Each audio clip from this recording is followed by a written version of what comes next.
Saya pernah debat sama tim ahli Kemenang. Nggak bisa Gus, sekarang ada GPS harus tepat Ka'bah. Terus saya bilang gini, kalau teori Anda benar, berarti semua masjid luasnya maksimal 16 meter. Ka'bah itu luasnya hanya 16 meter. Berarti masjid Ulil Albab yang pojok sana sama pojok sana, kira-kira itu ya sudah tidak kena Ka'bah. Ya kalau ada hukum ya diimplementasikan dalam desain bangunan katanya. Jadi itu kan kacau. Terus akhirnya saya jawab, lalu setelah begitu yang paling afdol siapa? Yang dekat imam. ya sudah, bikin cekung saja kalau gitu. Al-Fatihah.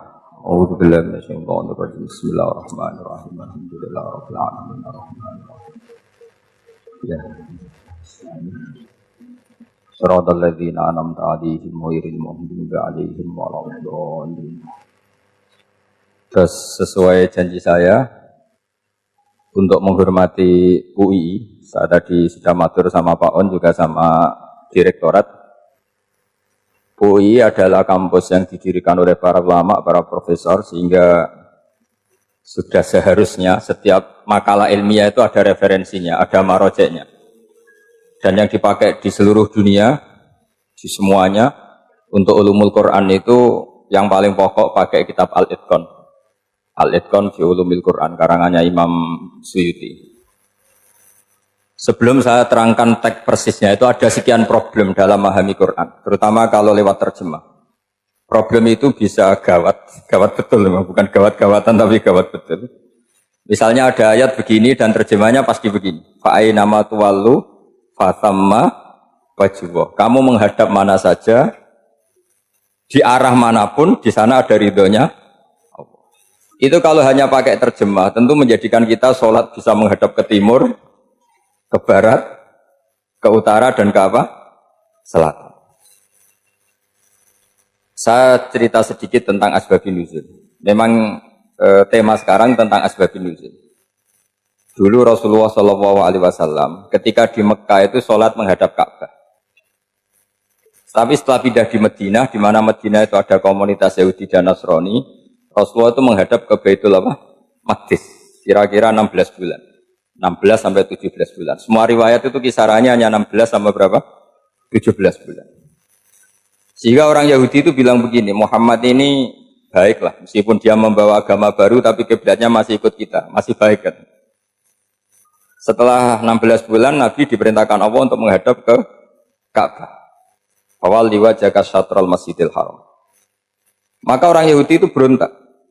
Berontaknya adalah kiblat mereka ditinggalkan. Cara berpikir orang Yahudi itu kiblat mereka ditinggal. Sehingga mereka bilang mawallahum an qiblatihim allati kanu 'alaiha. Apa yang menjadikan umat Islam berpaling dari kiblat Baitul Maqdis. Kemudian mereka provokatif betul. Ini perlu diperjelas. Provokatif. Bilang begini. Inna Muhammadan tahayyara fi dini. Muhammad ini bingung dalam beragama. Sehingga habis ngomong A ngomong B, habis kiblat Ka'bah, kiblat Baitul Maqdis. Sehingga dalam banyak tarikh disebutkan peristiwa kiblat itu terbanyak melahirkan orang murtad, orang yang keluar dari Islam gara-gara provokasi orang Yahudi. Muhammad tahayyara fi dini. Muhammad itu bingung dalam menentukan pilihan apa? Beragama.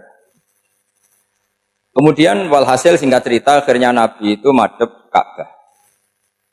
Apa yang terjadi mukjizat itu adalah bahwa agama ini agama yang mewakili semua agama sebelumnya yang masih orisinil. Yaitu Nabi akhirnya berargumentasi Ka'bah adalah kiblat yang asli, yang lebih tua. Terus mereka tanya, buktinya apa? Dijawab oleh Quran, fihi ayatum bayyinatum maqamu apa? Ibrahim. Ka'bah bukti tertua adalah di situ ada makam Ibrahim. Makam itu jejak kaki. Ya kalau bahasa Indonesia makam itu kuburan. Kalau dalam bahasa Arab makam itu jejak apa? Jejak kaki. Sehingga diketahui oleh sejarah, dibuktikan di situ ada jejak kaki siapa? Nabi Ibrahim.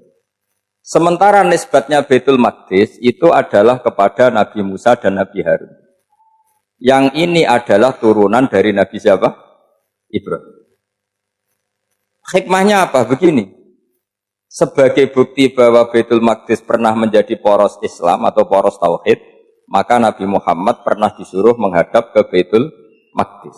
Buat inget-ingetan kalau ini pernah menjadi poros apa tahu.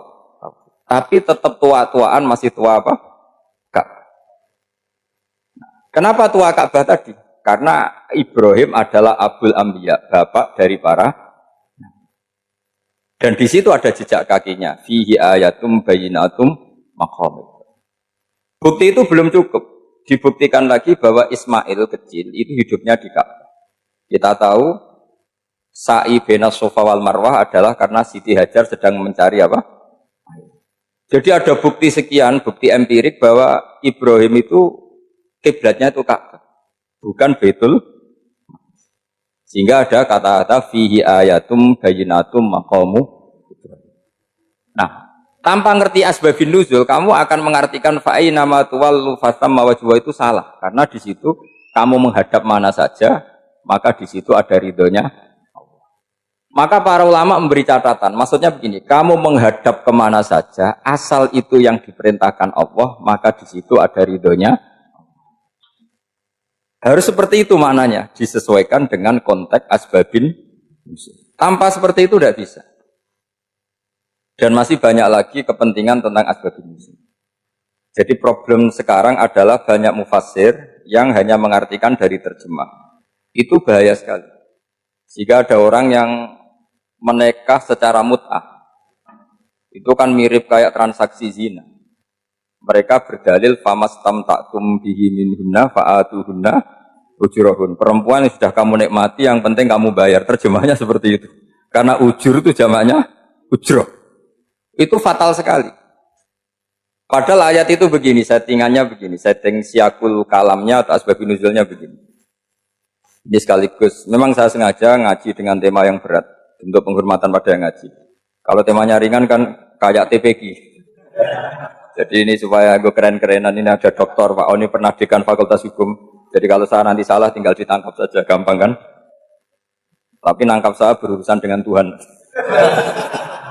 Jadi kalau orang dekat Allah itu yang tanggung jawab ke Allah. Jadi dia bisa menang di kepolisian tapi kalah di hukum Tuhan nanti kalau berhadapan-hadapan dengan saya. Begini asbabun nuzulnya begini. Wal muhsanatu minan nisa yang awal juz 5 itu, ya kita santai aja. Yang awal juz 5 itu sebetulnya maktuf, diatafkan pada ayat hurrimat alaikum ummahatukum wa banatukum wa akhwatukum wa ammatukum wa kholatukum wa banatul akhi wa banatul ukhti. Jadi perempuan yang haram dinikah itu ada 7. Yang faktor nasab, yaitu siapa? Ibu, putri, saudara putri, bulik dari bapak, amah itu bulik dari bapak, kholah itu bulik dari ibu, keponakan dari saudara lelaki, keponakan dari saudara perempuan. Ini disebut haram karena nasab gen. Kalau orang Jawa bilang hanya 4, karena ngitungnya bulik, baik dari bapak maupun ibu. Kalau orang Jawa bilang kan boleh, terus keponakan, dihitung 1. Padahal ada keponakan dari saudara lelaki, ada keponakan dari saudara apa? Perempuan, wabanatul akhi, wabanatul ukhti. Terus kedua, haram karena rodok. Kita tahu dalam hukum Islam, rodok adalah sama dengan nasab.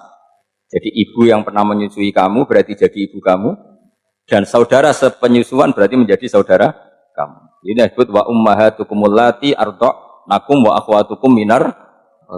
Terus ketiga haram karena musoharoh, karena besanan. Jadi pagi ini misalnya saya nikah dengan Sri, bilang qabil tu nikaha wa taswijaha bil maril madkur. Setelah nikah dengan Sri ini otomatis ibunya dia menjadi mertua. Otomatis haram saya apa? Nikah. Ini namanya haram karena musoharoh. Atau kamu punya anak Zaid. Zaid pagi ini akad dengan Sri. Berarti Sri adalah menantu Anda. Otomatis haram bagi Anda. Itu namanya haram karena musoharoh, karena bisanan. Itu yang disebut waroba apa haram-haram itu kan saat terus wa ummahatu nisaikum, apa ibu dari istri-istri kamu. Memang ini agak jelimet, tapi memang syaratnya mufassir harus biasa jelimet. Jangan hanya nyari partai ayat-ayat untuk kepentingan partai. Wah, itu ngeri. Kacau Quran dipakai kampanye. Terus itu berarti sudah 3 kan? Haram karena nasab, karena rodok, haram karena musoh. Terus yang keempat ini, haram yang bukan karena sebab pada seorang perempuan, tapi karena istri orang. Itu disebut wal muhsanatu minan nisa. Haram menikahi perempuan yang masih milik orang lain. Nah, orang lain yang menikahi ini, istilahnya Allah adalah lelaki yang menikahi perempuan ini adalah lelaki sing muhsinina ghairu musafihin, secara nikah yang sah. Nah, nikah yang sah itu begini dalam hukum fikih Islam. Saya nikah dengan Sri, kalau hanya akad, itu saya wajib bayar mahar hanya separuh. Jadi kalau saya janji bayar 1 miliar, berarti wajib bayar berapa? 500 juta. Kalau janjinya 100 juta, hanya bayar 50 juta. Itu yang wajib bil akdi. Nanti wajib sepenuhnya nunggu bil jima. Kalau sudah hubungan intim, baru wajib 100%. Jadi kalau ada di Jawa, nikah dengan seperangkat alat sholat, itu yang atasannya tok, itu wajib karena akad. Nanti bawahnya nunggu setelah hubungan apa? Intim. Nah, ini hukum Quran, bukan hukum saya. Makanya kan wa in talaqtumuhunna min qabli an tamassuhunna, saat terus fanis fuma faradtum, hanya wajib bayar setengah. Nah, perempuan yang sudah diajak hubungan intim itu kata Allah fa'atuhunna ujurahun, maka wajib kamu bayar Jadi ayat itu tentang perempuan yang sudah dinikah, kita harus bayar berapa? Harus bayar penuh. Ini penting saya utarakan. Nah, problem kita sebagai orang Indonesia, ini juga problem Pak On, problem semua kiai. Mahar di Indonesia itu nggak bisa dibahas di Quran. Karena keterlaluan, kecilnya itu keterlaluan. Saya ini kan kiai, sering ngakatkan tuh sampai bosen, seperangkat alat sholat. Itu ngawur sekali, ini mbak-mbak harus nggak mau gitu. Saya provokasi minimal itu ya berapa? 100 juta berapa? Pantasnya berapa? Pantasnya berapa? 10 gram itu berapa nilainya? Kan 1 gram 500.000, baru 5. Ya sudah mendingan itu 10 gram. Quran itu bayangannya gini, sambil latihan, yang hafal-hafal biar latihan. Jangan dapat beasiswa karena hafal tapi nggak jelas juntrungannya. Quran tuh bayangannya gini, ini nggak mungkin Quran ini bisa dibaca di Jawa. Wa in aradtum istibdala zaujim makana zauji wa ataitum ihdahunna qintaran fala ta'khudhu minhu syai'a. Jika kamu nikah sama seorang perempuan, kemudian kamu cerai, maka mahar yang sudah kamu berikan jangan ambil lagi. Karena mahar di Arab itu mahal, 100 juta, kadang mobil Alphard, kadang GMC. Sehingga setelah menceraikan tuh kebayang menarik. Kok enak, dulu saya memberikan itu kan karena dapat servisnya, sekarang sudah saya cerai, saya tarik. Kalau mahar di Indonesia kan seperangkat alat sholat. Jadi gak kebayang ada kalimat fala ta'khudhu minhu saya jangan ambil lagi. Kebayang ngambil aja enggak? Apalagi kalau nikahnya sudah 2 tahun kan sudah lusuh, sudah. Tapi kalau di Arab itu kebayang karena mahal. Makanya orang Arab suka nikah orang Indonesia karena murah. Jadi bahasa kintoron itu harta yang enggak ternilai. Wa ataitum ihdahunna kintoron. Yang enggak ternilai, mahal betul.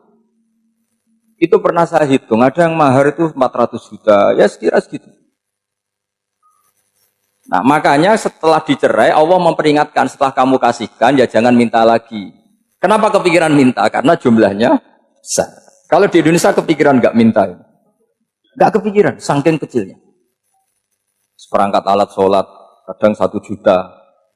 1 juta itu setelah hubungan intim, sebelumnya yang wajib hanya 500. Itu kan nggak kebayang.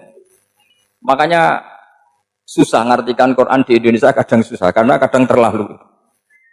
Itu pernah Sayyidina Umar radhiyallahu anhu pernah bilang begini, wahai para perempuan, mahar itu jangan mahal-mahal, kasihan para lelaki. Itu ada perempuan alimah, ya orangnya alim betul, meskipun nggak pernah sekolah di UI, tapi alim itu.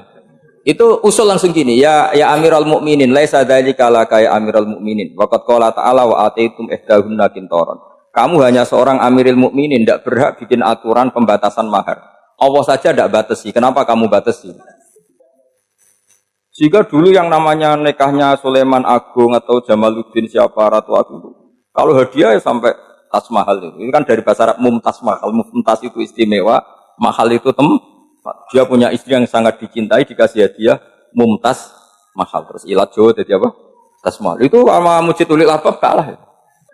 Itu kalau cerai kan kepikiran minta lagi. Dikasihkan yang baru. Tapi kalau di Indonesia tidak mungkin karena apa tadi? Seperangkat alat sholat. Begitu nyari yang murah lagi. Yang bagus kitanya, bungkusnya yang bagus. Nah, maka nggak mungkin kita maknani Quran tanpa mengenal yang bernama asbabin. Karena makna ayat itu bisa kacau kalau kita tidak tahu asbabin. Yaitu kayak tadi makna fa'ina ma tuwallu fatamma wajhu. Itu maknanya kan kamu menghadap mana saja, boleh saja di sana ada ridhonya Allah. Berarti kan bisa ke timur, ke selatan, ke utara, ke barat. Itu bahaya betul. Sehingga kata ulama harus mengkaji asbabin supaya porsi ayat ini sampai semana jauhnya itu kita tahu. Tanpa tahu itu tidak bisa. Begitu juga menyangkut kiblat. Sekarang saya tanya, kemarin kan ramai dulu di Kemenak, kiblat semuanya diukur dengan GPS, terus beberapa masjid dikomentari salah karena diukur pakai apa? GPS. Kalau dalam bahasa falak disebut yaumarosdil kiblat. Memang bisa diilmun. Tapi pertanyaannya begini, dari awal Allah ngendikan fawalli wajhaka syatral masjidil haram. Kamu yang penting sholat itu menghadap masjid. Masjid itu ya bangunan. Sehingga kata Ibnu Abbas yang diriwayatkan banyak ulama mengatakan Al-Ka'bah kiblatun li ahlil masjid wal masjid kiblatun li ahlil haram wal haram kiblatun li ahlil masyriq wal maghrib. Jadi kalau orang di dalam masjid kiblatnya harus Ka'bah. Di luar masjid kiblatnya asal bangunan Masjid Haram. Tapi di luar sini kayak di Indonesia boleh semua tanah haram. Kenapa begitu? Kata Ibnu Abbas karena Quran itu turun bilisanin arabiyyin mubin. Jadi kalau orang Jogja kalau mau ke Jakarta arahnya kemana? Barat. Itu sebetulnya ketika Anda ke barat itu persis Jakarta apa bisa saja pasnya itu Pangandaran. Tapi orang itu akan bilang kalau ke barat ya ke Jakarta. Meskipun presisi Anda tepatnya di Pangan. Nah kiblat seperti itu, asal orang menghadap ke barat itu orang sudah bilang ke kiblat. Gak usah sedetail misalnya harus pas Ka'bah. Saya pernah debat sama tim ahli Kemenak. Gak bisa Gus, sekarang ada GPS harus tepat Ka'bah. Terus saya bilang gini, kalau teori Anda benar, berarti semua masjid luasnya maksimal 16 meter. Ka'bah itu luasnya hanya 16 meter. Berarti masjid Ulil Albab yang pojok sana sama pojok sana, kira-kira itu ya sudah tidak kena Ka'bah. Kalau harus tepat, Ka'bah itu kan diameternya hanya 16. 16 sama 18 kalau nggak salah. Berarti semua masjid kalau ingin tepat Ka'bah harus pas 16. Kalau terlalu luas pilihannya harus cekung. Kan jadi aneh. Makanya saya itu sering Pak, dulu saya ini biasa debat fikih. Kalau di tradisi pesantren namanya Fasul Masail. Saya punya teman yang paling kurang ajar, yang paling saya kenang dalam panjang sejarah. Dulu itu kalau debat fikih itu ya seru. Kalau aturan fikih kan gini, soft paling baik itu kan soft pertama.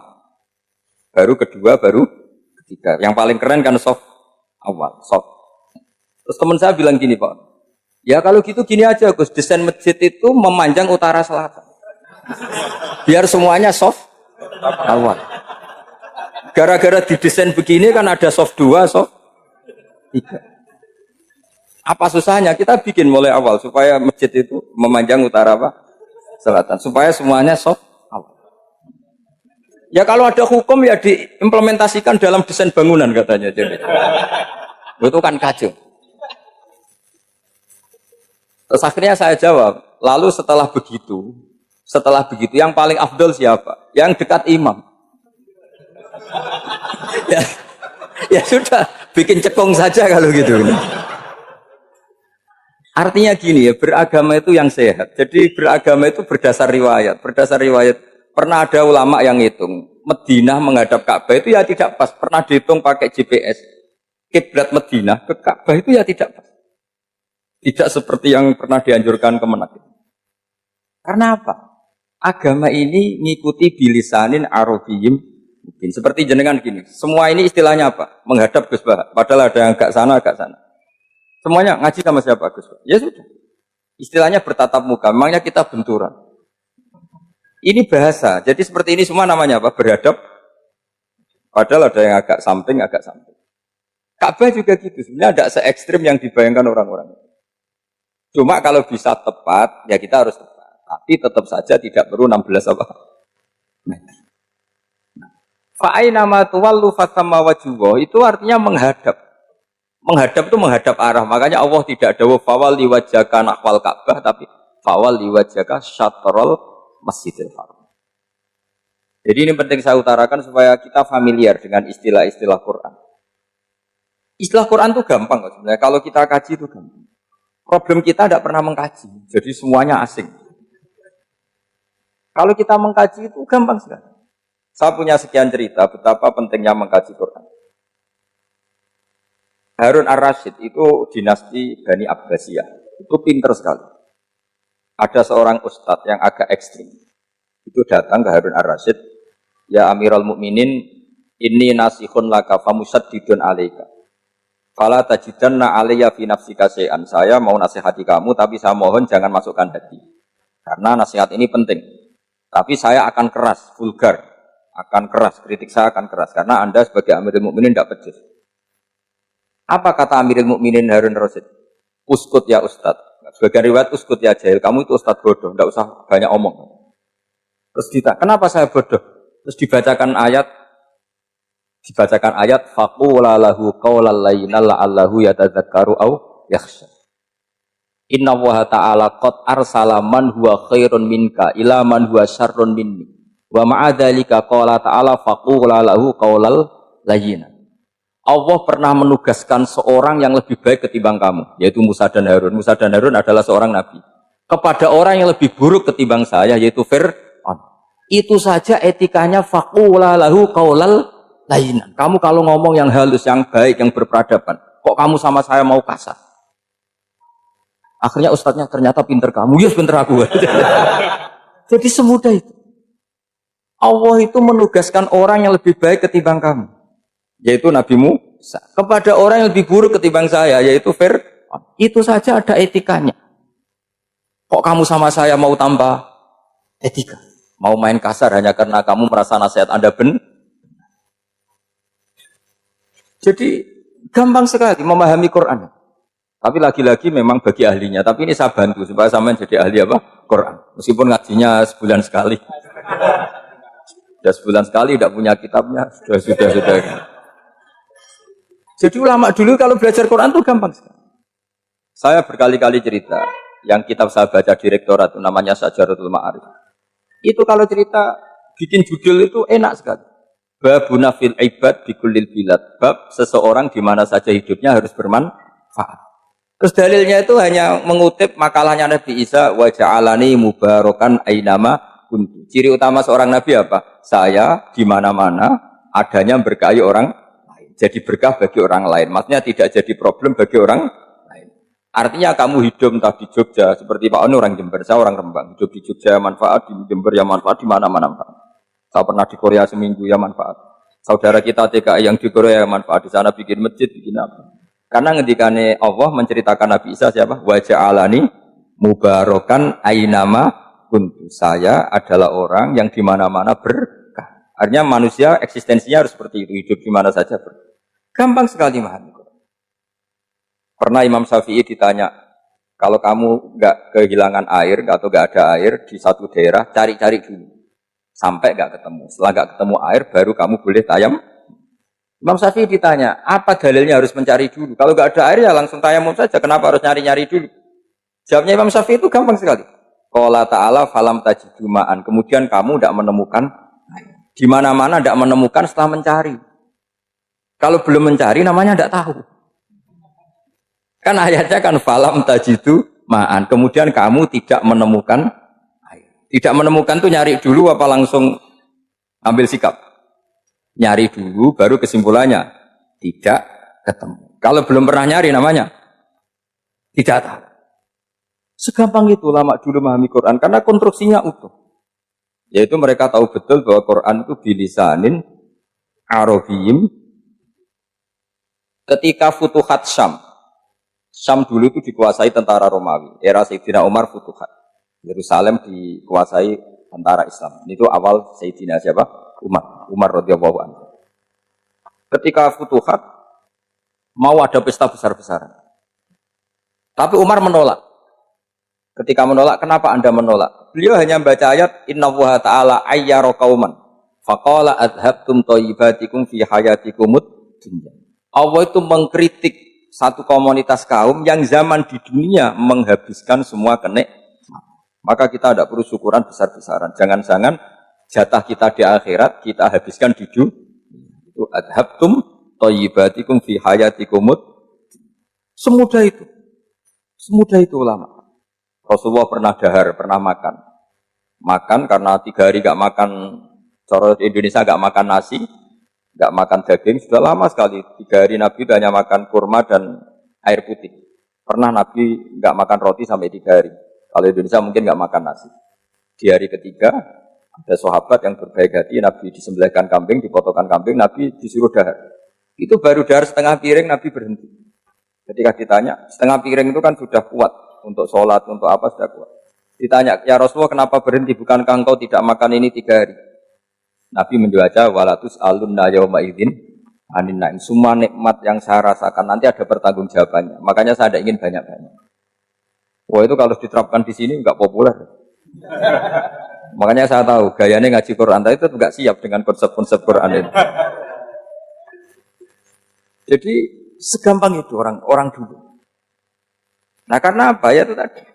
Mereka tahu asbabun nuzul. Quran itu diturunkan dalam konteks apa? Lafaz ini arahnya kayak apa? Mutlak muqayyadnya kayak apa? Muhkam mutasabihnya kayak apa? Nasah mansuhnya kayak apa? Nah sedikit saya cerita ini mungkin contoh terakhir supaya agak lama-lama, nanti bingung kalau lama. Yang bingung ya saya, bingung cara memahamkan. Jadi kalau guru itu kan bingung cara memahamkan, kalau murid bingung cara memahami. Gak tahu tingkat kebingungannya sama. Kalau guru itu bingung cara memahamkan, kalau murid bingung cara.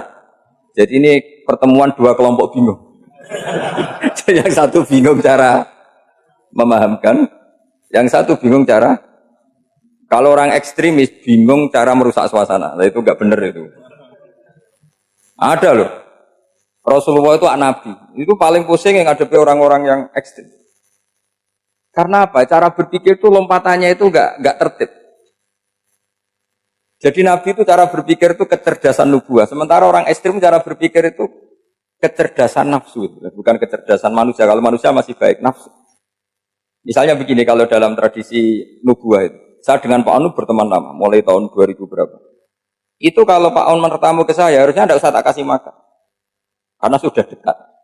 Tapi kalau kenalan baru itu dikasih makan, disangoni. Jadi Nabi itu perilakunya agak unik. Akhirnya ada orang yang cara berpikir itu dangkal. Ya Rasulullah ini tidak fair. Yang iman lama tidak diservis, yang iman baru diservis. Cara berpikir Nabi begini, orang Ansor itu kan sering memberi Nabi. Perjuangannya Nabi ditopang orang apa? Ansor. Donatur lah, kira-kira orang Ansor itu donatur. Donatur itu keren. Karena donatur itu artinya al-yadul ulya khairum minal yadis. Sehingga ketika Nabi sudah menguasai negara, menguasai Mekah Medina, sudah futuhat, itu orang Ansor tetap enggak diservis. Yang diservis Nabi itu orang-orang baru masuk Islam, disebut wal mu'allafati qulubuhum atau Islam mu'allaf. Ada 1-2 orang yang protes, tentu yang enggak pinter. Tukang protes pasti tidak pinter. Wong iskal-iskalnya sendiri, otaknya enggak sampai-sampainya sendiri, orang lain disuruh jawab. Makanya di sini tidak ada tanya jawab, nanti iskal-iskal kamu sendiri, bingung-bingung kamu sendiri, saya disuruh jawab.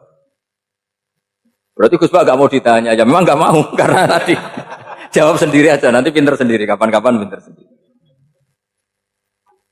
Akhirnya tanya begini, cara tanya gini, ya Rasulullah, ini enggak fair. Orang sudah Islam lama setelah negara terbuka milik Anda, setelah kita menang, setelah kita menguasai negara, tidak kamu servis. Sementara yang baru Islam kamu, Nabi itu bertanya senyum-senyum, rileks saja. Lama-lama tambah ekstrim pertanyaannya. Kata Umar, ya Rasulullah saya beri izin untuk membunuh orang ini. Umar itu pikirannya karena mantel Nabi. Nabi jangan. Kalau kamu bunuh, nanti apa kata orang banyak? Inna Muhammad dan yaktulu ashabah. Dikira Muhammad membunuh sahabatnya sendiri. Nabi masih mendengar, komplainnya masih mendengar. Lama-lama Nabi memberi penjelasan. Kamu ini orang Ansor. Kamu biasa memberi saya, memberi dana perjuangan. Memberi itu hebat.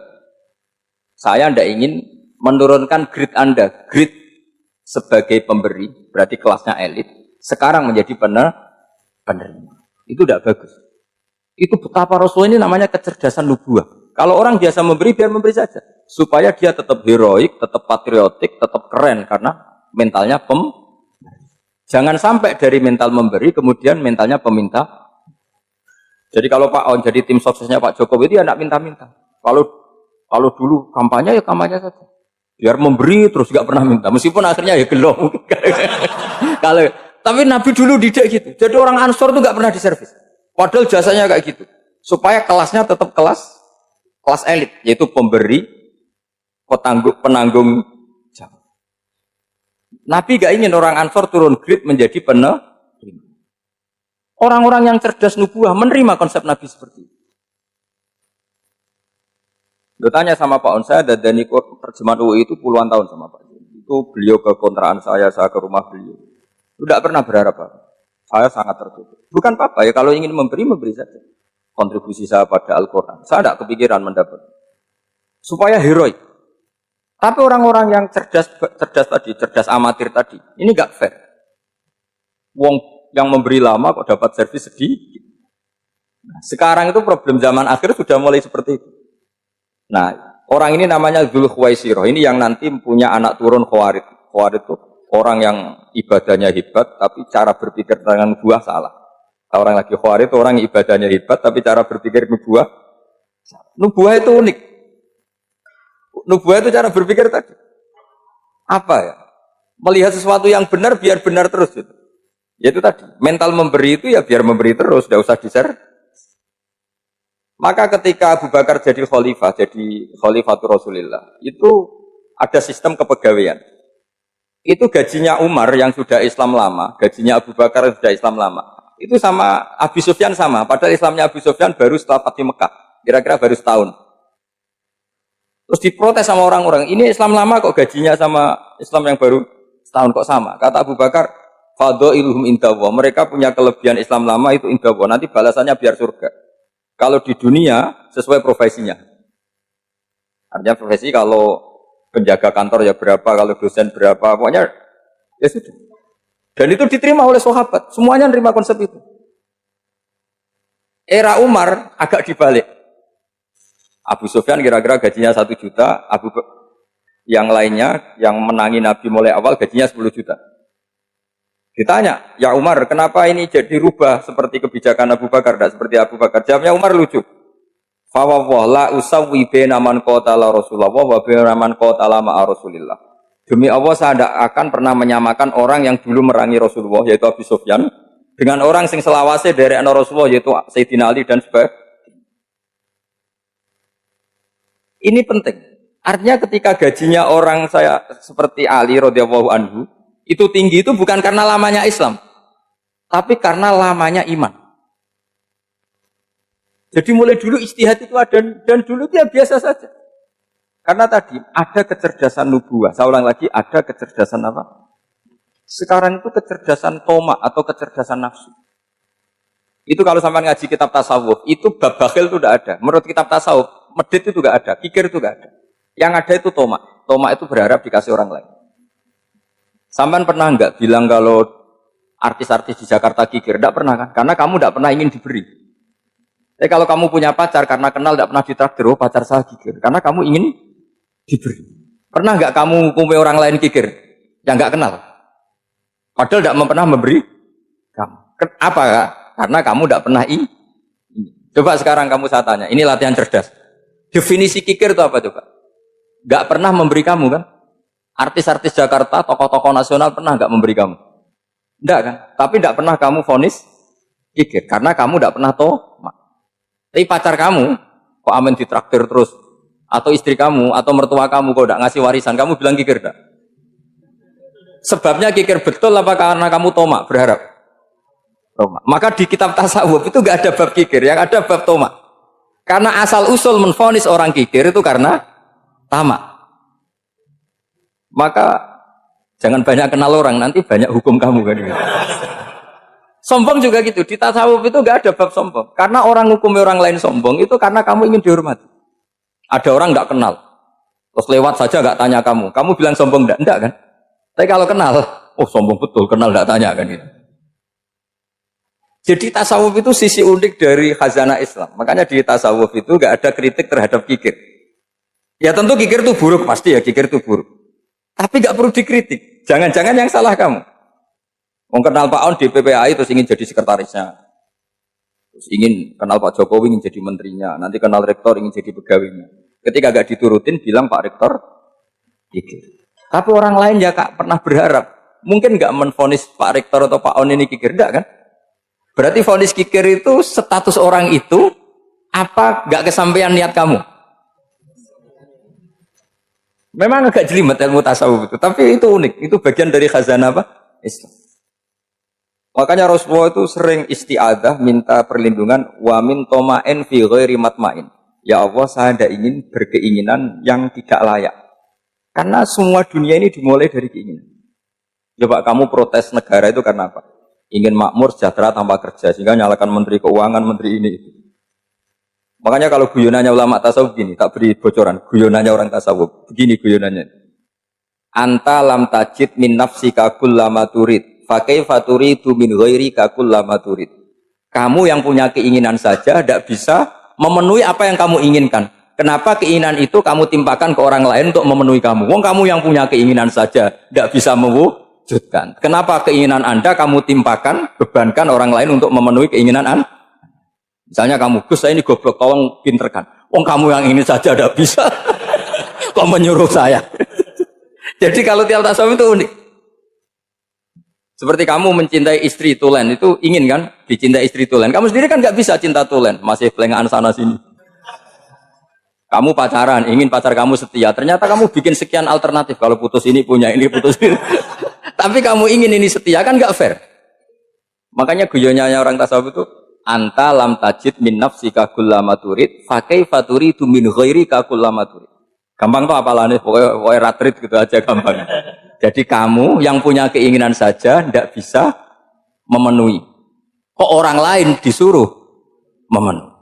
Sehingga orang tasawuf itu malu betul. Misalnya saya kok ingin Pak On takdim sama saya itu kurang penggawean. Kalau saya ingin ditakdimi saya menakdimi diri saya sendiri. Makanya berbahagialah orang yang ngilu terus muni, saya ganteng sendiri ya Allah. Saya kaya sendiri. Menunggu orang lain bilang kamu kaya itu repot. Menunggu orang lain bilang kamu hebat itu sudah bilang aja ya Allah saya hebat, ya Allah saya ganteng, ya Allah saya cantik. Daripada menunggu orang lain bilang apa? Cantik. Jadi ilmu tasawuf itu unik. Jadi kalau fikih itu yang dikritik itu kikir. Kalau tasawuf enggak toma. Karena orang yang kamu vonis kikir itu jangan-jangan tidak kikir tapi mementingkan yang lebih penting. Misalnya ada teman yang tidak pernah naksir kamu, ternyata punya ibu sakit, uangnya dianggarkan untuk ibunya yang sakit, atau anaknya sekolah, atau keluarganya masih butuh biaya, sehingga sama teman dia kikir. Hakikatnya kikir apa mementingkan yang penting? Tapi kamu karena nggak pernah ditakdir menvonis kikir. Nah, ini pelajaran. Jadi makanya yang dianteni ilmu tasawuf itu tamak tadi kalau dalam bahasa Indonesia, bukan kikir. Karena vonis kikir itu akan disematkan orang yang tidak kesampaian hajatnya. Pokoknya bapak saya itu, keluarga kiai itu ajarannya itu. Yang penting jangan berharap dari orang lain. Ini Pak On saksinya, saya dulu benahin terjemah itu nggak pernah ingin diperlakukan seperti ini. Ya ngaji aja. Karena pikirannya keluarga kiai itu sederhana. Kalau ngamal ya ngamal saja. Ngamal itu heroik. Makanya buyut-buyut kita semua ini kan pahlawan semua. Membela negara Indonesia jadi merdeka. Ya nggak pernah kebayang jadi presiden, menteri. Tapi sekarang nggak, ngamal sedikit saja harus jadi menteri. Jadi ini bahaya kalau dalam kelangsungan bernegara karena orang biasa transaksional. Awal negara ini dibangun berdasar heroik, bukan berdasar apa? Transaksional. Tapi sekarang orang akan membiasakan itu apa-apa itu transaksional. Ini tidak bagus untuk kelangsungan bernegara, apalagi kelangsungan beragama. Sehingga seperti saya ini masih punya desa-desa binaan di Sragen, di pedalaman Papua sekalipun. Saya punya santri banyak di Papua. Itu kalau cerita itu unik-unik. Itu mau Jumatan, itu enggak ada orang 40. Sudah datang setengah 12. Itu datangnya 3 jam. Di situ mau ketemu santri 3. Semua, karena ya akhirnya mereka tanya gini Pak. Pertanyaannya itu lucu. Gus, boleh enggak Jumatan orang 3? Secara fikih Syafi'i kan harus orang 40. Kemudian mereka tak bilang buat sholat duhur saja. Mereka nggak mau. Wong Jumat kok duhur. Harinya kan Jumat, masa sholatnya?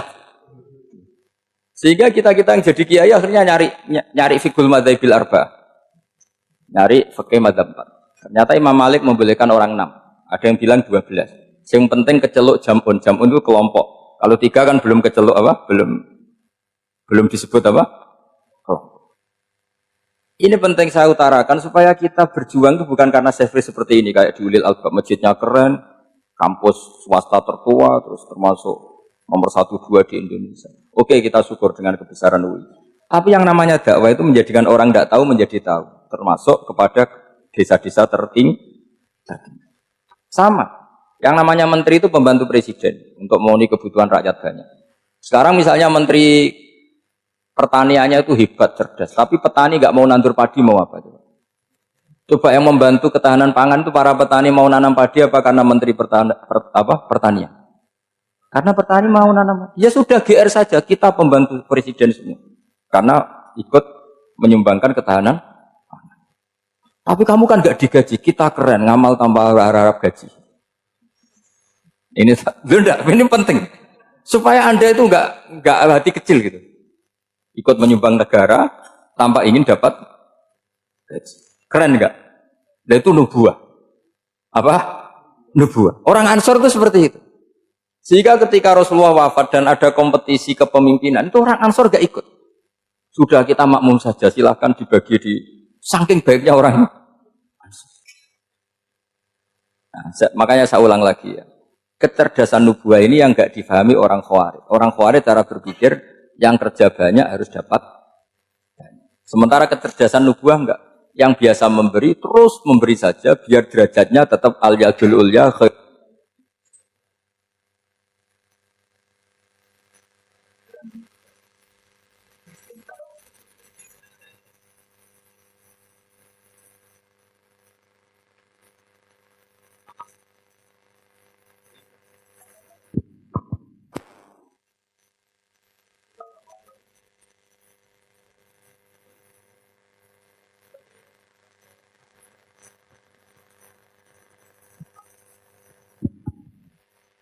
Bismillahirrahmanirrahim. Ini saya baca supaya dapat berkahnya ulama-ulama dulu. Karena ini dikarang oleh ulama yang dipakai rujukan seluruh dunia. Begini, qala Ibnu Taimiyah, ma'rifatu sababin nuzuli yu'inu ala fahmil ayat. Jadi mengenali asbabin nuzul itu membantu memahami secara benar ayat itu. Karena tadi kalau ayat itu dipotong, itu maknanya bisa kacau. Kayak tadi, famastam ta'tum bihi minhunna fa'atuhunna ujuruhun. Kalau diterjemah itu kan mendukung kawin mut'ah.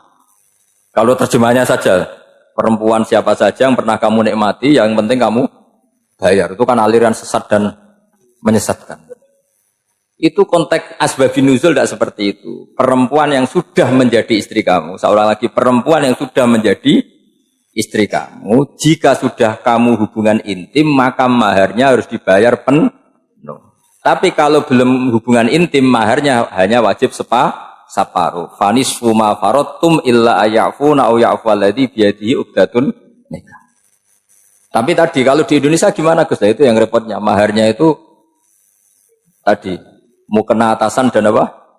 Bawahan. Wah kacau kalau di Indonesia. Sehingga kita bingung kalau dalam logika Arab kan gitu. Bayangannya kalau cerai, kata Allah, fala ta'khudhu min syai'at. Harta yang sudah kamu berikan ke istri jangan diambil. Sampai dilarang ngambil tuh karena jumlahnya banyak sehingga kepikiran ngambil. Kalau di Jawa nggak usah dilarang sudah tidak akan ngambil karena rukuhnya sudah lusuh. Itu susahnya baca Quran di Jawa ya. Karena dari awal maharnya terlalu apa? Kecil. Terus beliau Imam Suyuti termasuk di sini menyontohkan yang pasti salah kalau difahami yaitu tadi ayat apa itu fa'inama tuwallu fastamman wajib. Jadi beliau terus meringatkan betapa pentingnya mengenali asbabin nuzul. Karena asbabin nuzul itu gampang. Saya ulang lagi, asbabin nuzul itu gampang. Gampangnya begini ya, kan ada satu peristiwa. Misalnya begini, Rasulullah itu kan mengkritik penuhanan Lata dan Uzza, berhala-berhala itu dituhankan, dikritik sama Rasulullah. Kemudian mereka begini, karena mereka biasa personifikasi Tuhan. Muhammad, kalau Tuhan itu tidak Lata Uzza dan itu terbuat dari batu, lalu Tuhan Anda itu dari apa? Amin fiddotin audabin, lalu Tuhan Anda ini dari emas apa dari perak? Karena mereka nggak bisa membayangkan Tuhan tanpa dipersonifikasi. Terus Allah menurunkan qul huwallahu ahad, Allahus somad, lam yalid wa lam yulad wa lam yakul lahu kufuwan ahad. Karena otaknya mereka sudah begitu, yang namanya Tuhan itu harus dipersonifikasi. Makanya saya kemarin di Korea seminggu, cerita yang paling unik gini Pak On, ada bos Islam, ada bosnya TKI yang baik. Mereka mengizinkan pekerjanya sholat. Bareng sholat tuh diingeti ke atas, ke bawah, kok gak ada arcanya. Sehingga setelah sholat dibilang, apa saya berikan berhala sekalipun? Karena gak kebayang, ada orang sholat kok tanpa berhala, tanpa Tuhan. Yang kamu sembah itu mana? Kok gak ada? Apa tak belikan? Jadi unik. Nah teman saya yang satu unik lagi, dia termasuk pegawai Garuda, yang derekno saya ke Korea itu orang pegawai Garuda. Dia karena orang kaya biasa ke Eropa kemana-mana itu. Singkat cerita dia sholat di mall, karena nganggep Korea itu sudah negara maju kayak Eropa. Setelah sholat di mall pas asar itu, security-nya nelpon polisi. Pak polisi di sini ada ritual teroris. Jadi kalau menamakan sholat itu ritual teroris. Jadi artinya apa? Ritual-ritual yang kita lakukan itu macam-macam cara pandang. Orang ateis itu kan Cina, kan Korea itu kan ya Cina lah, Korea, Jepang, RRC itu kan sipit ini. Itu ya yang namanya ibadah sembahyang harus ada patungnya atau ada arcanya atau ada benda-benda itu. Orang Islam kan nggak ada sama. Makanya mereka itu kok bisa? Problemnya kita, saya ulang lagi, ini problem ya. Problemnya kalau ada itu ya repot. Begini misalnya, ini masih tentang asbabun nuzul. Ini contoh terakhir, tentang masih asbabun nuzul. Umar radhiyallahu anhu, sahabat Umar itu kalau mencium Hajar Aswad itu sambil gedumel. Tidak berdoa, tapi gedumel. Masyhur. Itu ada di Bukhari. Alim tu annaka hajarun la tadurru wa la tanfa. Walau la anni ra'aitu Rasulullah qabbalaka ma qabbaltuka. Saya tahu loh. Nyium Hajar Aswad dicium, tapi sambil gedumel. Saya tahu loh, kamu hanya batu, enggak mandoroti, enggak manfaati. Kamu jangan GR, saya cium itu jangan GR. Kalau saja saya tidak melihat Rasulullah mencium kamu, maka saya ada sudi nyium kamu.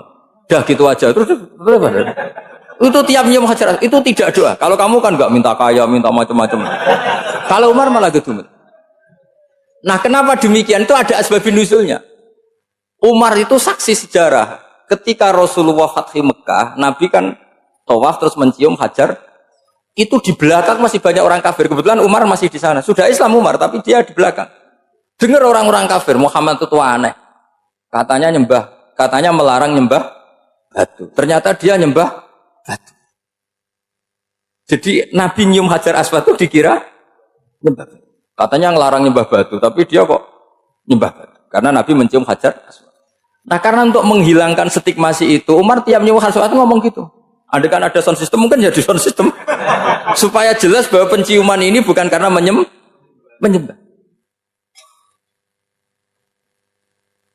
Artinya mudah sekali kenapa Umar ngomong gitu, karena asbabun nuzulnya seperti itu.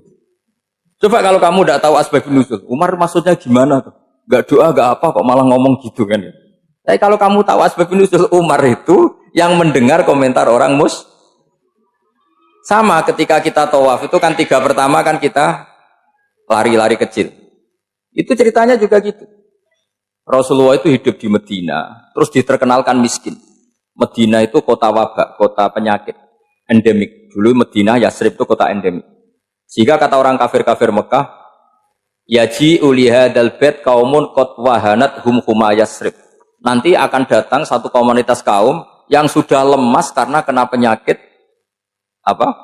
TBC dari Yasrib. Nabi dengar itu makanya terus bilang ke para sahabat, tunjukkan kalau kamu kuat dengan cara lari 3 kali. Terus pakai pakaian yang kelihatan maco, yaitu yang dipakai lelaki-lelaki. Bahunya dikelihatan. Nah, setelah Rasulullah wafat, Umar menggantikan beliau setelah Abu Bakar.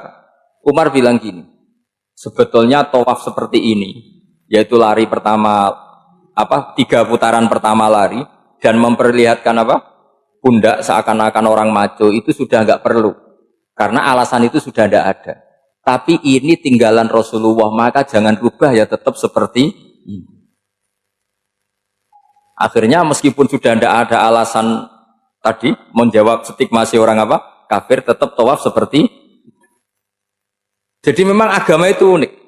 Kadang kita harus tahu alasannya, tapi alasan itu kalau menjadi mahatul hukmi, pijakan hukum sah. Misalnya kamu terus bilang gini, ya berarti tawaf sekarang bebas, gak perlu seperti itu. Kan alasan itu sudah ada. Nah di sini pentingnya riwayat. Riwayat itu begini, logikanya sudah nggak ada, tapi kaifiah itu, cara itu masih kita terus. Dan itu memang, saya ulang lagi, harus tahu asbabun nuzul. Saya beri contoh ya misalnya, wa idza darabtum fil ardi falaysa 'alaikum junahun an taqsuru minas shalah. Terus ayat di mana? In khiftum ayyaftinakumul ladzina kafaru. Jika kamu pergi dalam keadaan takut ditangkap orang kafir atau takut diculik orang kafir, maka kamu boleh mengqasar salat. Itu jelas ada ayat in khiftum ayyaftinakumul ladzina kafaru. Jika kamu takut diculik orang kafir. Sehingga ketika ba'da Fatih Mekah, setelah Mekah dikuasai Islam, Umar tanya, ya Rasulullah, kenapa engkau masih sholat qasar?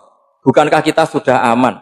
Waqad qala ta'ala in khiftum ayyaftinakumul ladzina kafaru. Allah ngendikan boleh mengqasar itu kalau dalam kondisi takut. Waqad kunna fi amrin, sekarang kita sudah aman. Jawabannya Rasulullah itu unik. Ya Umar, hadhihi shadaqatun faqbalu shadaqah. Ini sedekahnya Allah, bonus, sudah terima saja, enggak usah catatan-catatan itu. Sehingga era Umar ya ada lagi yang tanya Umar begitu.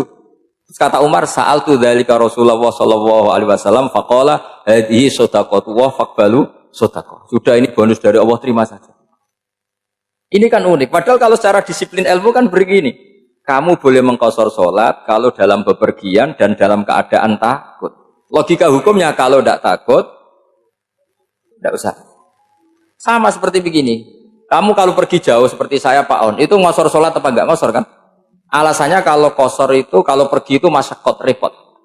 Sekarang pergi kita pakai Alphard, pakai Innova, bawa uang, disupirin, itu masyakot enggak?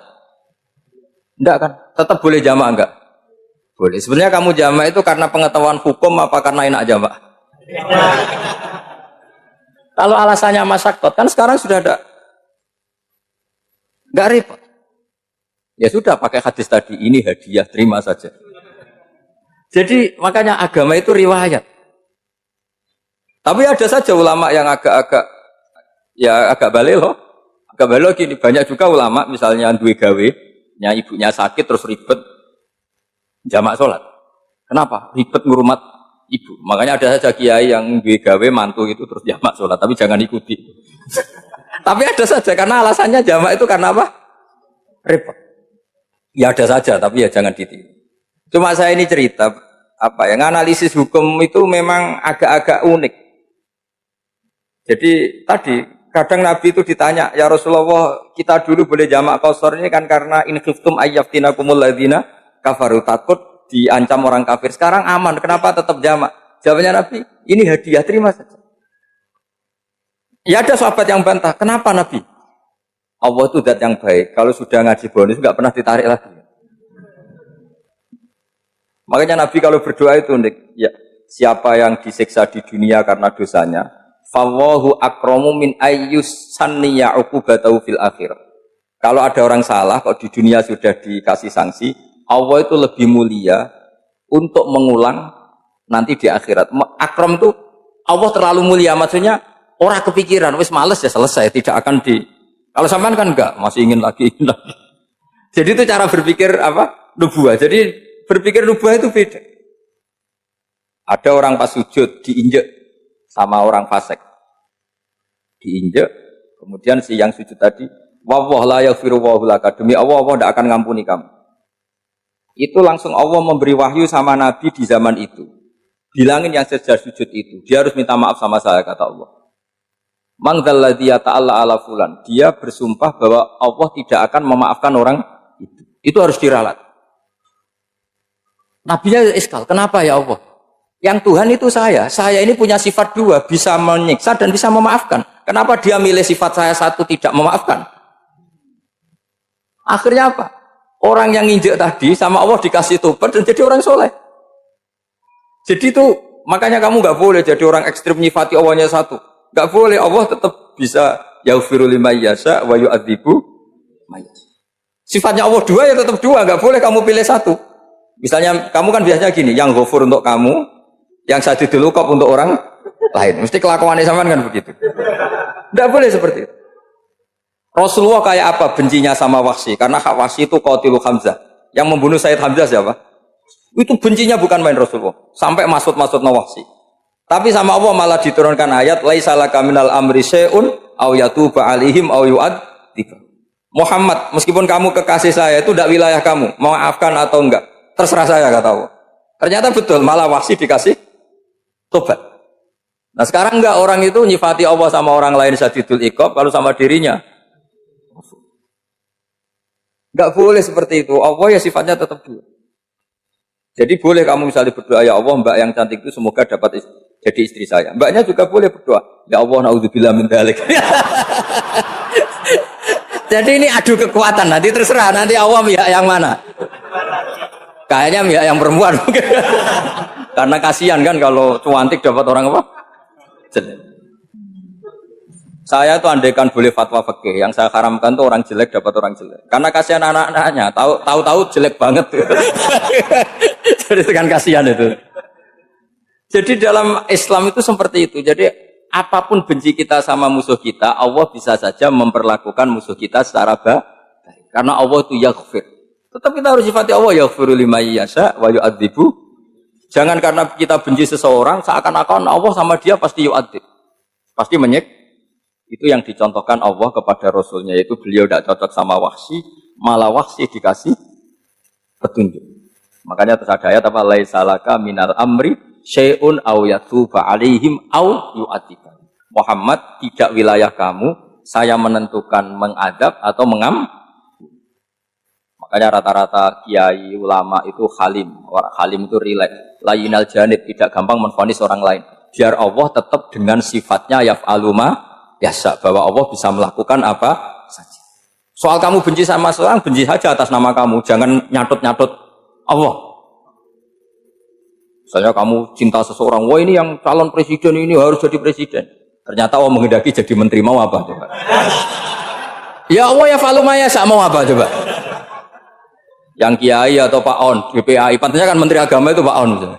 Tapi kalau Pak yang takdir gitu mau apa? Ya sudah, Allah ya falu. Santai aja.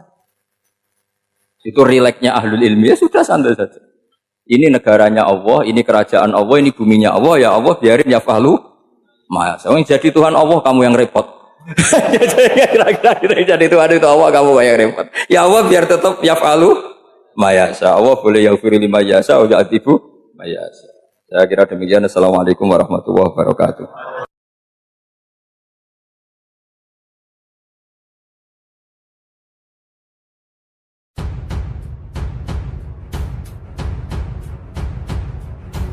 Assalamualaikum warahmatullahi wabarakatuh. Pemirsa Hidayah Rabbi yang budiman, seperti yang telah jamak diketahui, Allah Azza wa Jalla telah menghiasi 12 bulan dalam 1 tahun dengan adanya Asyharul Hurum atau bulan-bulan yang dimuliakan, yaitu bulan Zulqa'dah, Zulhijjah, Muharram, dan Rajab yang memiliki keistimewaan tersendiri. Allah Azza wa Jalla berfirman dalam surat At-Taubah ayat 36 yang artinya, sesungguhnya bilangan bulan di sisi Allah ialah 12 bulan, sebagaimana ketetapan Allah di Lauhul Mahfuz pada waktu Dia menciptakan langit dan bumi. Di antaranya ada 4 bulan haram. Itulah ketetapan agama yang lurus.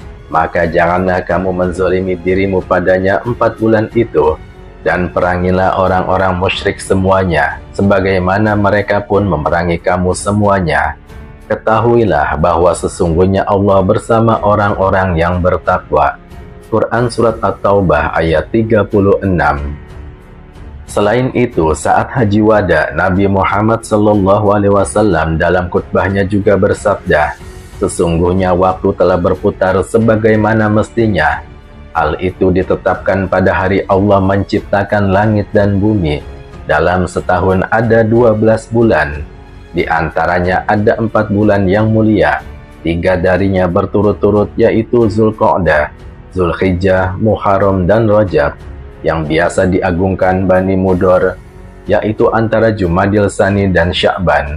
Hadis riwayat Imam Bukhari.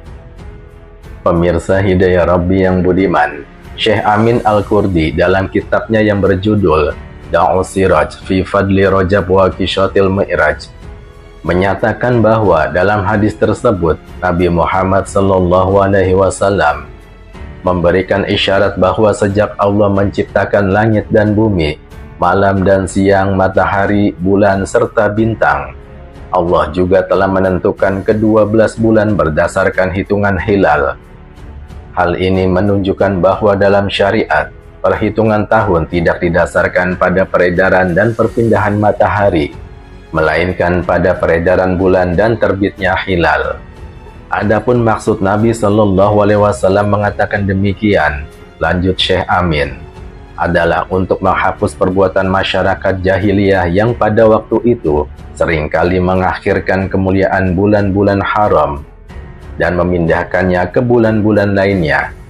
Perbuatan mereka ini dikenal dengan istilah an-nasi.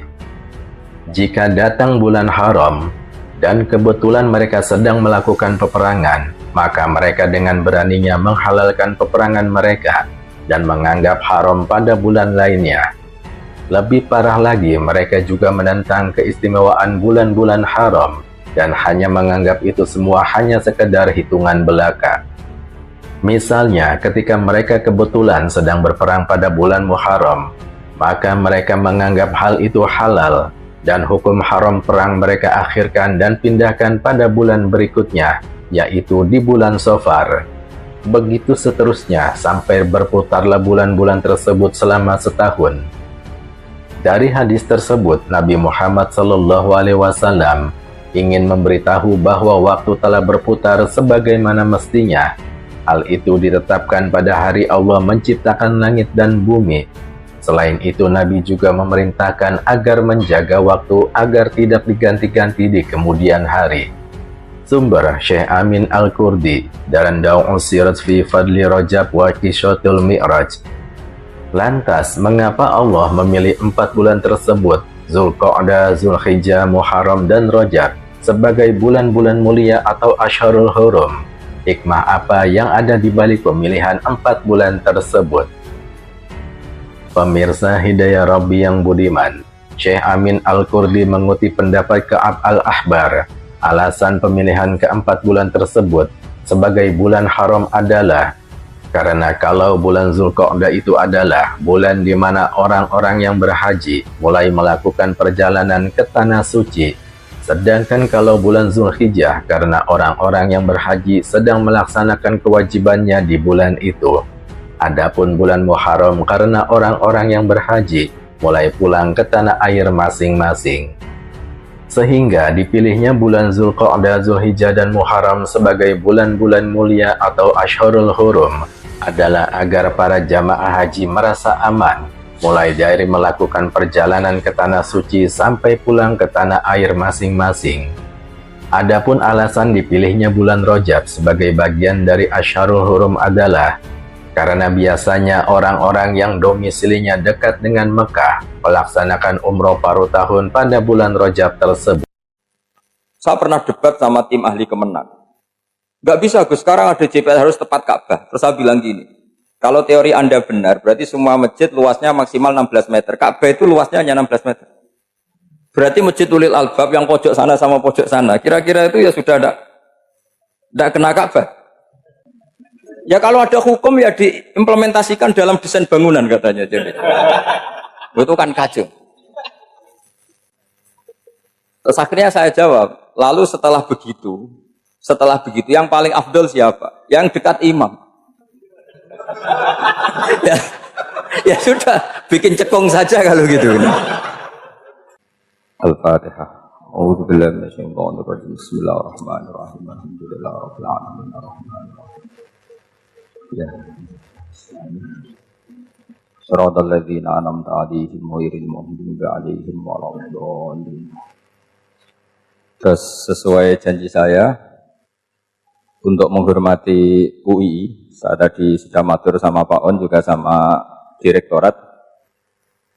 UI adalah kampus yang didirikan oleh para ulama, para profesor, sehingga sudah seharusnya setiap makalah ilmiah itu ada referensinya, ada marojeknya.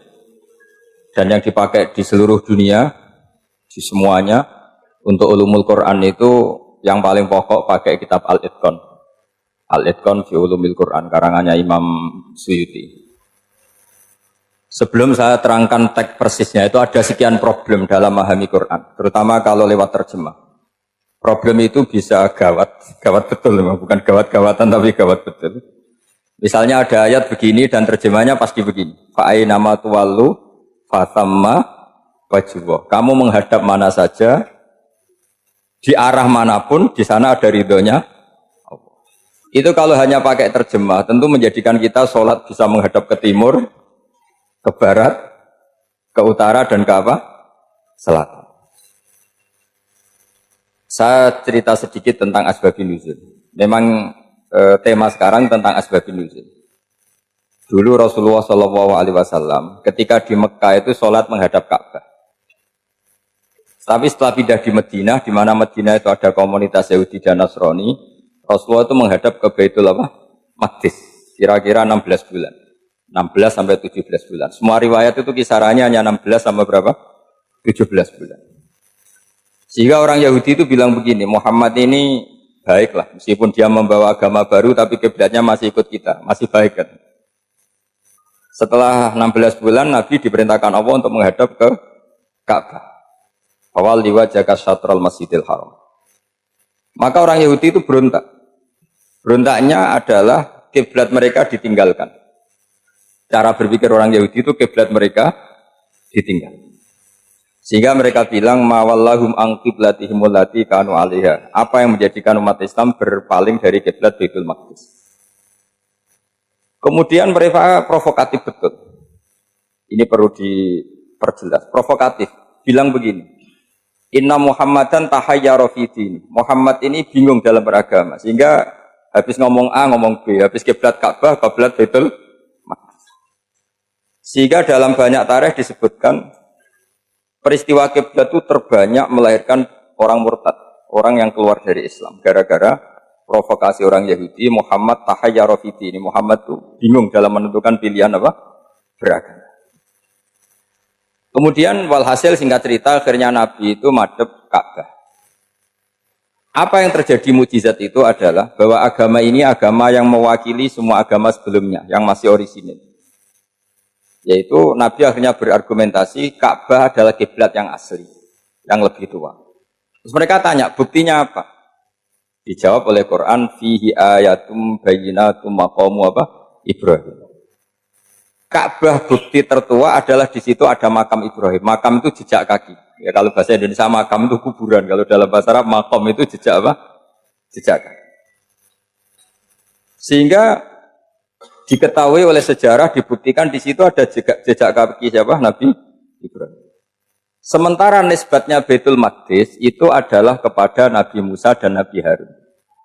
Yang ini adalah turunan dari Nabi siapa? Ibrahim.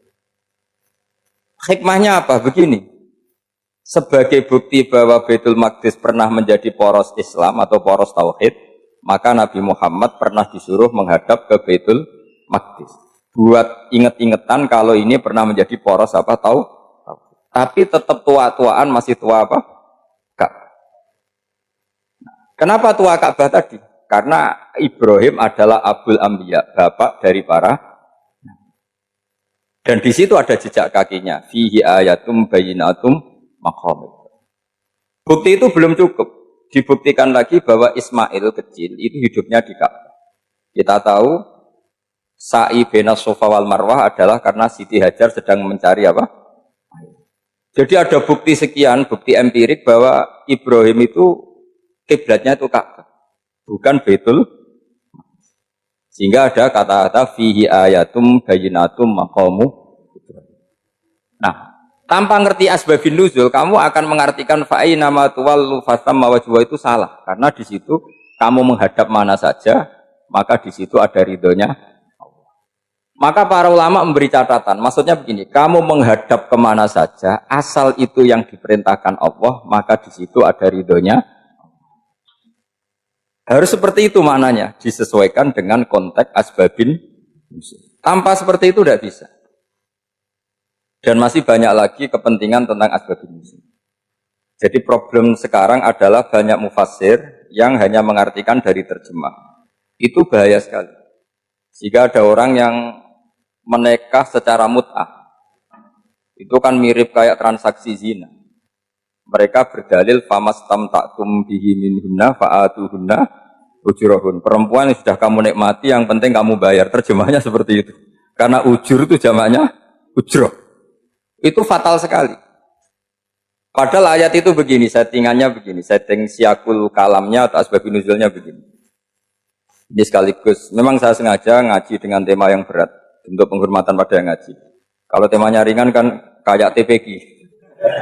Jadi ini supaya gue keren-kerenan, ini ada doktor, Pak Oni pernah dekan Fakultas Hukum.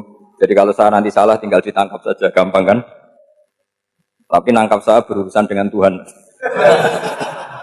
Jadi kalau orang dekat Allah itu yang tanggung jawab itu Allah. Jadi dia bisa menang di kepolisian tapi kalah di hukum Tuhan. Nanti kalau berhadapan-hadapan dengan saya. Begini asbabun nuzulnya begini.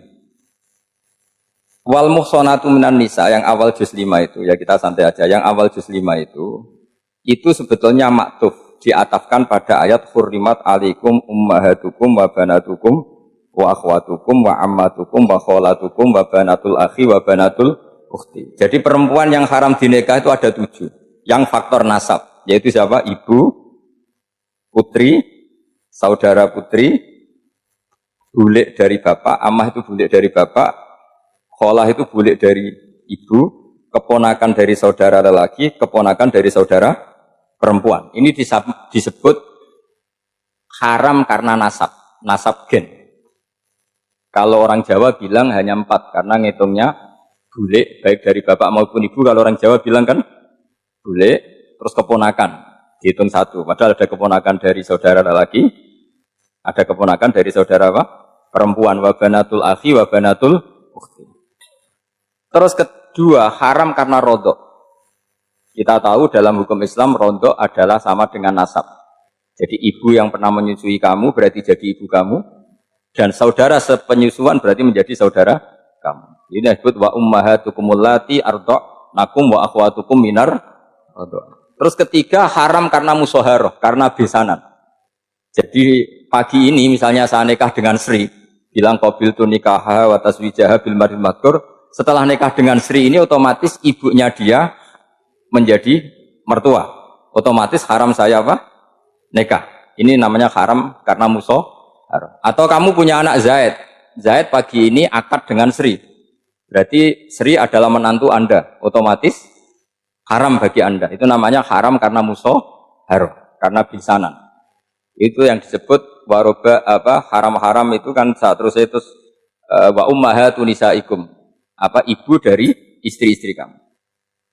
Memang ini agak jelimet, tapi memang syaratnya mufassir harus biasa jelimet. Jangan hanya nyari partai ayat-ayat untuk kepentingan partai. Wah, itu ngeri. Kacau, Quran dipakai kampanye. Terus itu berarti sudah 3 kan? Haram karena nasab, haram karena rodok, haram karena musuh. Terus yang keempat ini, haram yang bukan karena sebab pada seorang perempuan, tapi karena istri orang. Itu disebut wal muhsanatu minan nisa. Haram menikahi perempuan yang masih milik orang lain. Nah, orang lain yang menikahi ini, istilahnya Allah adalah lelaki yang menikahi perempuan ini adalah lelaki sing muhsinina ghairu musafihin, secara nikah yang sah. Nah, nikah yang sah itu begini dalam hukum fikih Islam. Saya nikah dengan Sri, kalau hanya akad, itu saya wajib bayar mahar hanya separuh. Jadi kalau saya janji bayar 1 miliar, berarti wajib bayar berapa? 500 juta. Kalau janjinya 100 juta, hanya bayar 50 juta. Itu yang wajib bil akdi. Nanti wajib sepenuhnya nunggu bil jima. Kalau sudah hubungan intim, baru wajib 100%. Jadi kalau ada di Jawa, nikah dengan seperangkat alat sholat, itu yang atasannya tok, itu wajib karena akad. Nanti bawahnya nunggu setelah hubungan apa? Intim. Nah, ini hukum Quran, bukan hukum saya. Makanya kan wa in talaqtumuhunna min qabli an tamassuhunna saat terus fanis fuma faradtum. Hanya wajib bayar setengah. Nah, perempuan yang sudah diajak hubungan intim itu kata Allah fa'atuhunna ujurahun, maka wajib kamu bayar Jadi ayat itu tentang perempuan yang sudah dinikah, kita harus bayar berapa? Harus bayar penuh.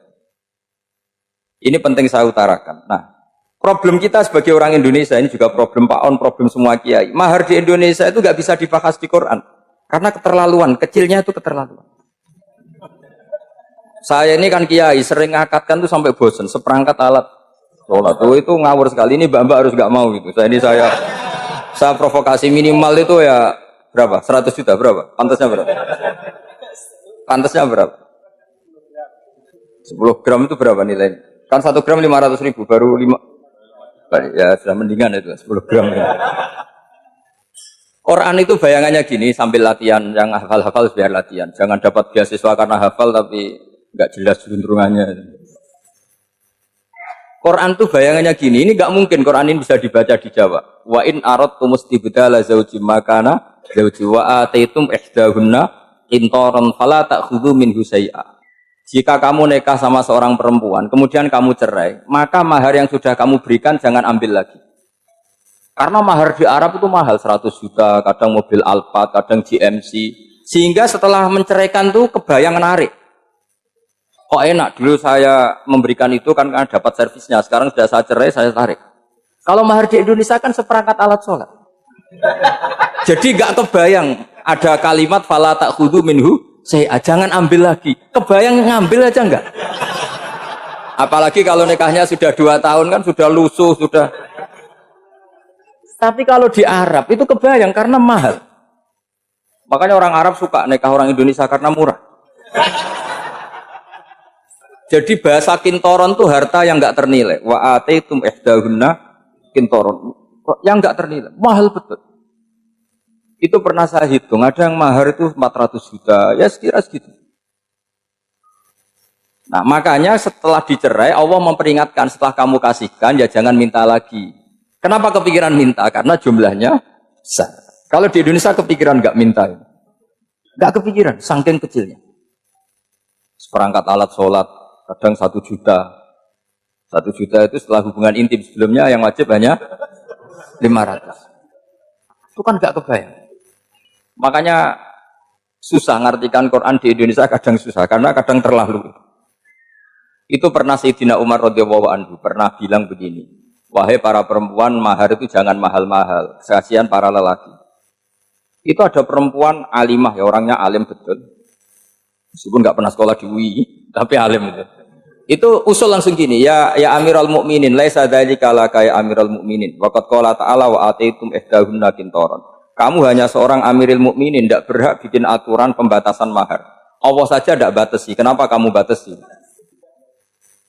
Jika dulu yang namanya nikahnya Sulaiman Agung atau Jamaluddin siapa Ratu Agung, kalau hadiah ya sampai tas mahal itu. Ini kan dari bahasa Arab mumtaz mahal, mumtaz itu istimewa, mahal itu dia punya istri yang sangat dicintai, dikasih hadiah mumtaz mahal. Terus ilat Jawa jadi apa? Tas mahal. Itu sama Mujid Ulil Albab kalah. Itu kalau cerai kan kepikiran minta lagi. Dikasihkan yang baru. Tapi kalau di Indonesia tidak mungkin karena apa tadi?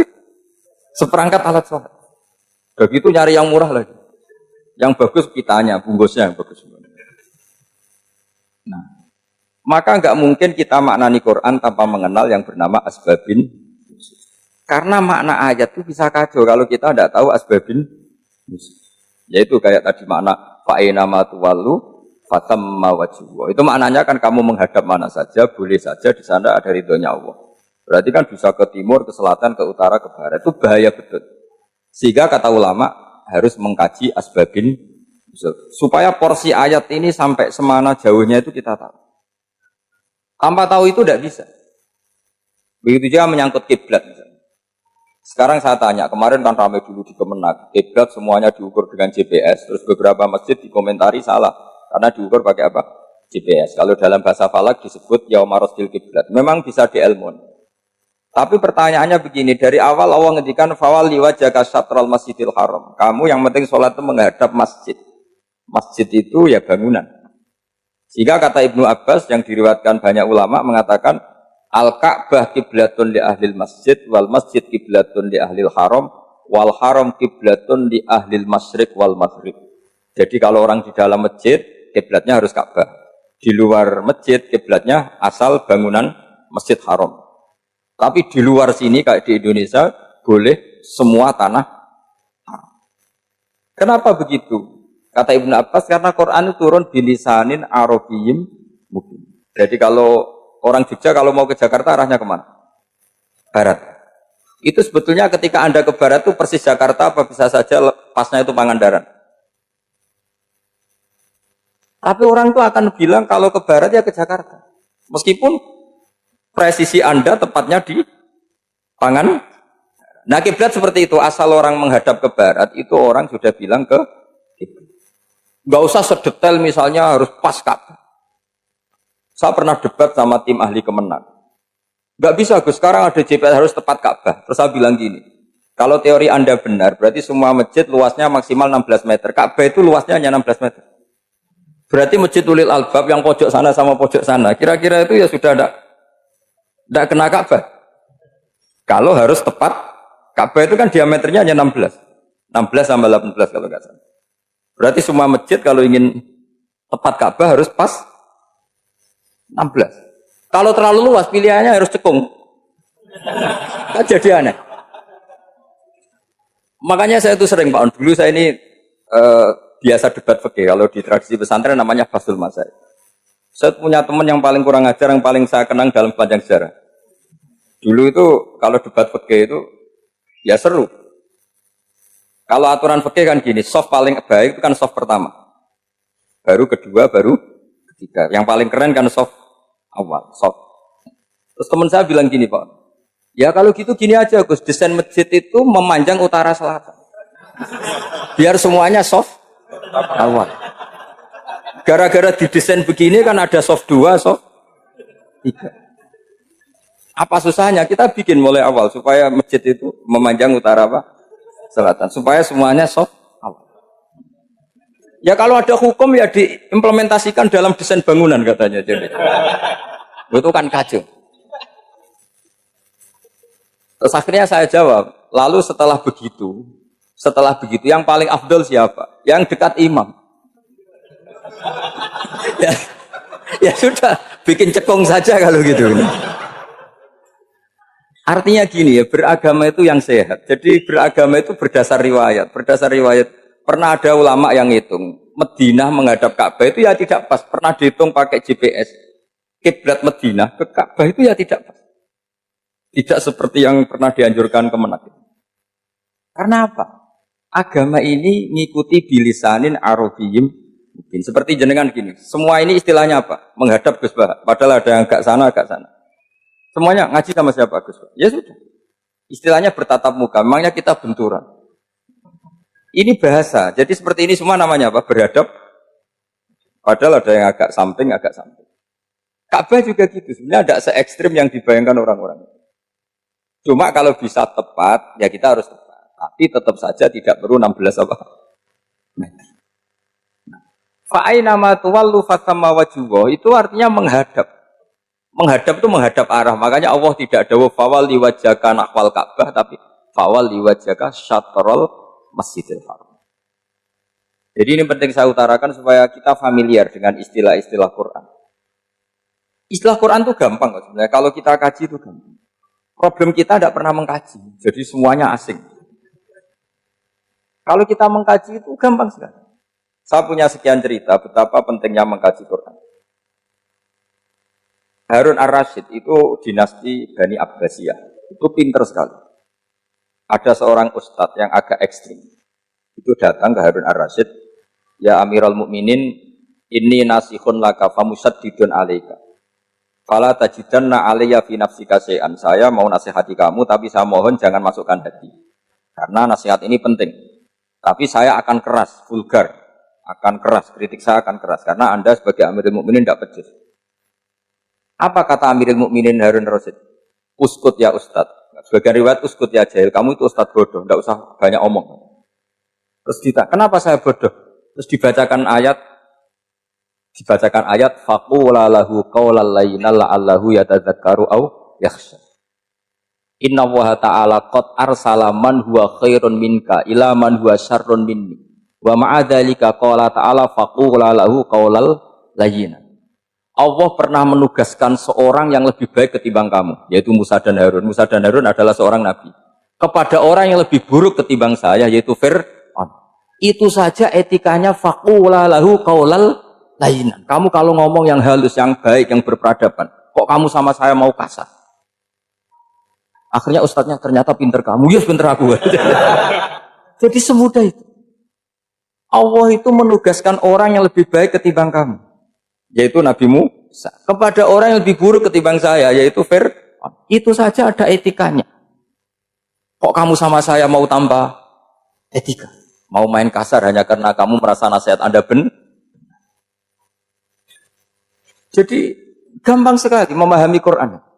Tapi lagi-lagi memang bagi ahlinya. Tapi ini saya bantu supaya sampean jadi ahli apa? Quran. Meskipun ngajinya sebulan sekali.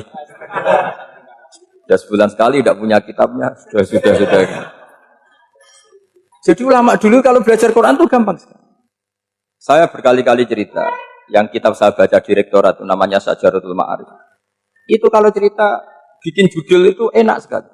Babuna fil ibad bikullil bilad. Bab seseorang di mana saja hidupnya harus bermanfaat.